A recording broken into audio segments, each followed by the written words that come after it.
सवाल यह है कि जब 80 से ज्यादा दिन में अमेरिका ईरान का कुछ नहीं बिगाड़ पाया, तो आगे 2-3 दिन में डोनाल्ड ट्रंप ऐसा क्या कर देंगे कि अमेरिका के सामने ईरान घुटनों पर आ जाएगा।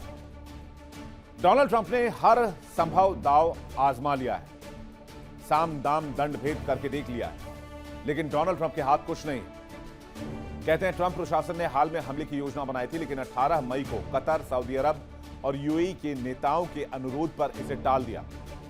ट्रंप ने कहा गंभीर बातचीत चल रही है, लेकिन साथ यह भी कहा कि अगर ईरान ने समझौता नहीं किया तो संपूर्ण विनाश होगा। यह बात और है कि ट्रंप की बातों पर तीनों देशों ने साफ तौर पर कहा कि ईरान पर हमले रोकने के लिए हमने कुछ भी ट्रंप को नहीं कहा है। ऐसा नहीं है कि ट्रंप कोई पहली बार ये बातें कर रहे हों, वो पहले भी हमले की डेडलाइन बढ़ा चुके हैं। उन्होंने मार्च में 48 घंटे का अल्टीमेटम दिया था, अप्रैल में 10 दिन और फिर 2 हफ्ते का सीज फायर किया। बाद में अस्थायी तौर पर सीज फायर को बढ़ाया गया।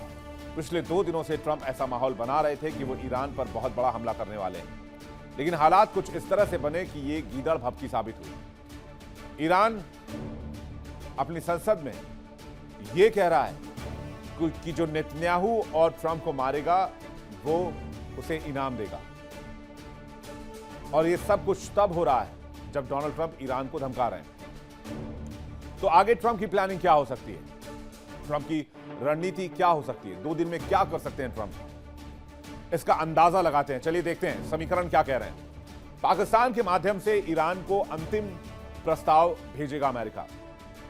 इसमें यूरेनियम संवर्धन पर समर्पण की बात होगी, होर्मुज खोलने की बात होगी, न्यूक्लियर प्रोग्राम की सीमित सुविधाओं पर प्रस्ताव, क्षेत्रीय प्रॉक्सी गुटों से ईरान को दूरी बनाने की बात कही जाएगी।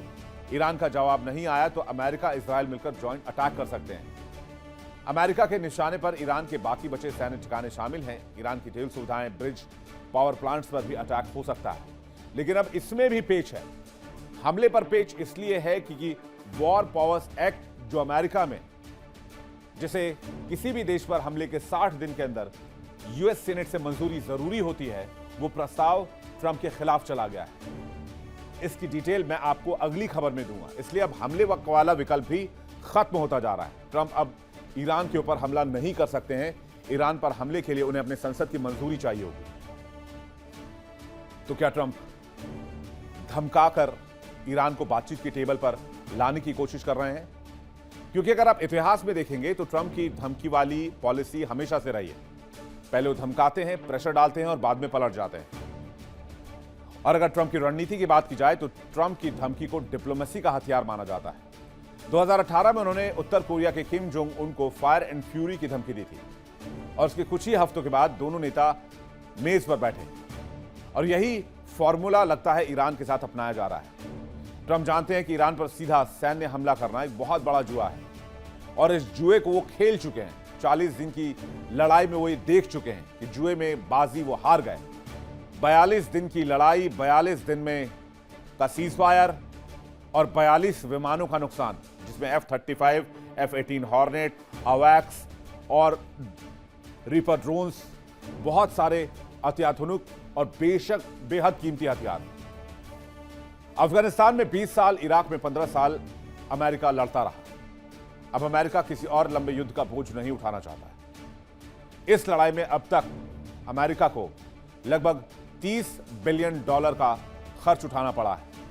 इसलिए ट्रंप अब आखिरी कार्ड खेल रहे हैं, जिससे ईरान के साथ बातचीत की डील की जा सके, और अगर बातचीत सफल नहीं हुई तो बहाना ढूंढ सकें डोनाल्ड ट्रंप कि हमें ईरान पर हमला करना चाहिए। चलिए आपको बताते हैं कि ट्रंप और इजराइल किन किन जगहों को निशाना बना सकता है ईरान में, अगर वो ईरान की तरफ जाते हैं तो। मिसाइल साइलोज जो बने हुए हैं उन पर अटैक हो सकता है, आईआरजीसी के ठिकानों पर हमला हो सकता है, मुस्तफा खामनेई जिस बंकर में है वहां पर अटैक हो सकता है, जो इंपॉर्टेंट इमारत है वहां पर हमला हो सकता है, जो खर्ग आइलैंड है जहां से तेल निर्यात टर्मिनल बना हुआ है वहां हमला हो सकता है, और ऑयल रिफाइनरीज पर, तेल कुओं पर भी हमला हो सकता है। लेकिन क्या यह हमला होगा? ट्रंप ने जो अल्टीमेटम दिया है कि अगले कुछ दिनों में ईरान पर बड़ा हमला करेंगे, तो यहां यह देखना जरूरी है कि पिछले 82 दिन में ट्रंप 7 से 8 बार ईरान को मिटा देने की धमकी दे चुके हैं, और 7 से 8 बार यू टर्न भी ले चुके हैं। और 82 दिन में जो ईरान नहीं झुका है, ट्रंप जो अचीव नहीं कर पाए हैं, क्या वो अगले 2 से 3 दिन में कर पाएंगे? ये भी बहुत हद तक मुमकिन नहीं है। पिछले 42 दिनों से अमेरिका और ईरान में सीजफायर है। इस दौरान अमेरिका और ईरान के बीच बातचीत के कई दौर हो चुके हैं, लेकिन नतीजा सिफर है। इसकी वजह है कि ईरान अपना न्यूक्लियर प्रोग्राम किसी भी कीमत पर नहीं छोड़ना चाहता, क्योंकि उसके नेतृत्व के लिए यह सिर्फ हथियार नहीं, अब राष्ट्रीय अस्मिता का प्रतीक भी बन चुका है और साख का सवाल भी। इसलिए ईरान जिद पर अड़ा है कि वो अपने न्यूक्लियर प्रोग्राम को हैंडओवर नहीं करेगा। हालांकि बीच में रूस ने ईरान को यह ऑफर किया था कि अगर आप अपने एनरिच्ड यूरेनियम को कुछ समय के लिए हमारे यहां रखना चाहते हैं तो रशिया तैयार है इस बात को लेकर। लेकिन ट्रंप कुछ भी कहें, अगले 2 दिनों में कुछ भी बदलने वाला नहीं। ट्रंप ने टाइमलाइन इसलिए नहीं दी कि 2 दिन में युद्ध होगा, बल्कि इसलिए दी ताकि ईरान बातचीत की टेबल पर आ जाए। अल्टीमेटम की इनसाइड स्टोरी क्या है? ईरान पर मनोवैज्ञानिक दबाव बनाने की कोशिश है। हालांकि यह कोशिश पहले भी कर चुके हैं, कोई नई कोशिश नहीं है। सहयोगी देशों को संकेत मिले कि अमेरिका गंभीर है। घरेलू राजनीति में ट्रंप खुद को ताकतवर दिखाने की कोशिश कर रहे हैं। अमेरिका में वो ये ढोल पीटेंगे कि हमने ईरान को परमाणु हथियार बनाने से रोक दिया और हमने दुनिया को बचाने का काम किया है। वो अपने आप को हीरो के तौर पर पेश करेंगे। होर्मुज खुलवा कर भी वो बताएंगे कि जब पूरी दुनिया होर्मुज नहीं खुलवा पाई तो अमेरिका ने, डोनाल्ड ट्रंप ने होर्मुज खुलवा दिया। अमेरिकी सेना के मनोबल को मजबूत करेंगे, जिससे अमेरिकी जनता और दुनिया को यह बताया जा सके कि अमेरिका हारा नहीं है, बल्कि अमेरिका इस युद्ध से जीत कर निकला है। इसलिए डोनाल्ड ट्रंप को बातचीत की टेबल पर किसी भी कीमत पर ईरान चाहिए।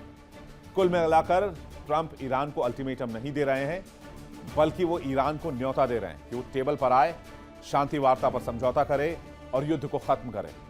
जितना समय बीत रहा है, ट्रंप का गुस्सा बढ़ रहा है और इस बार गुस्से में ट्रंप बार बार सोशल मीडिया पर धमकाते हैं।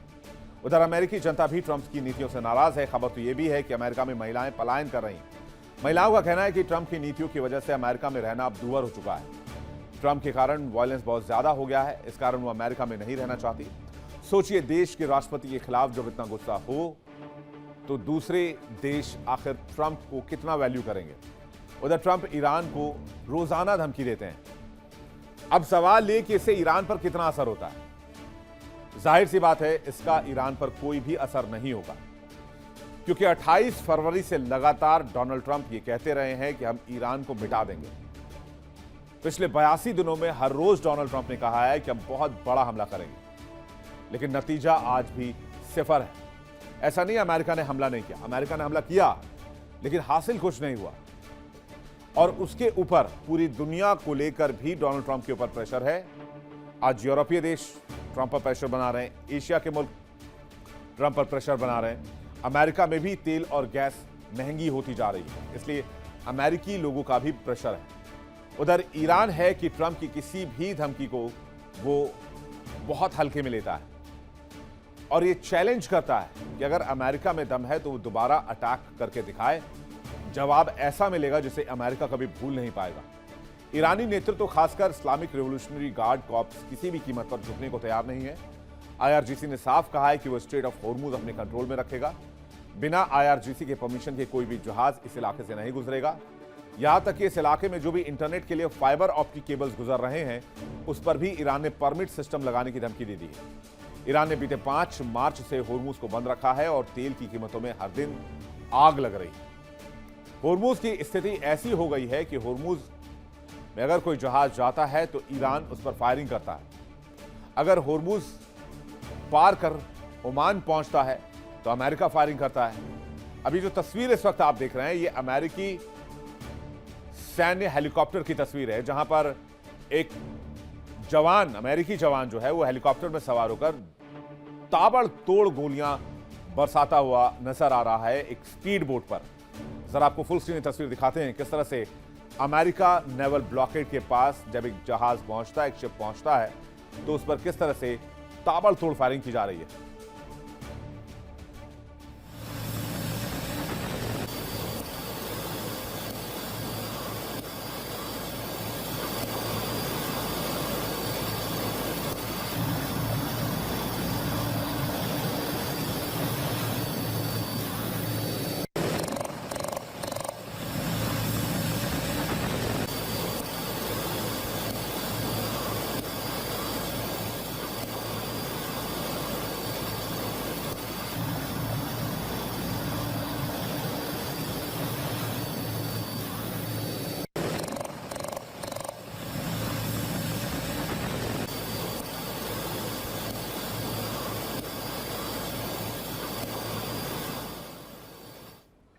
एक और तस्वीर आपको दिखाते हैं किस तरह से ओमान की खाड़ी में अमेरिकी सेना के जवान वॉर एक्सरसाइज कर रहे हैं।